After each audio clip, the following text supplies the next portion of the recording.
Kasakuna está pasando de momento tan difícil, para lo que se trata na situación financiero.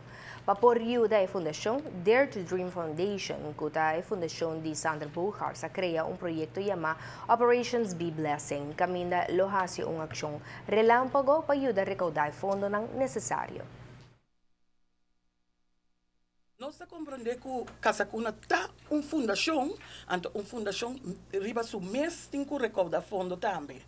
A parte de placa que não está recebendo do governo, e na lotinco raia do governo, nós como Dare to Dream quer apoiar uma ação junto, relâmpago, nós chamamos ação que, for de Cerro Colorado, tem na Malmoc, bate na porta de tour gente para aportar. De como? Passo Casacuna está netamente a fundação que está cuida emocional mais chiquito de nossa comunidade. Nós que a patur gente sente que o Casacuna está de nós. Emocional aqui está nós tinco para panang. E debe actuar de Kasakuna, progresso está mais com 800,000 florin e espera que por recaudar 1 milhão para a fundação.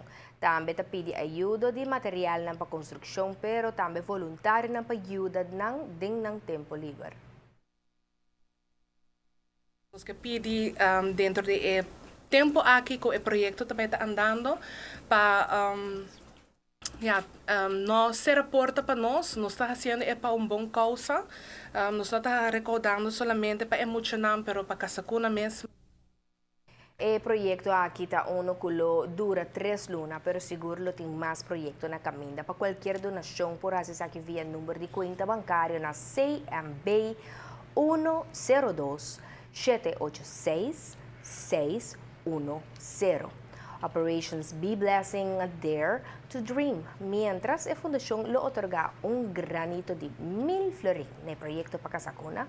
Nanto comenta que si cada empleado público dona 100 florin, na lo ta riba e bon camino recibiendo ya 750,000 florin para a fundación.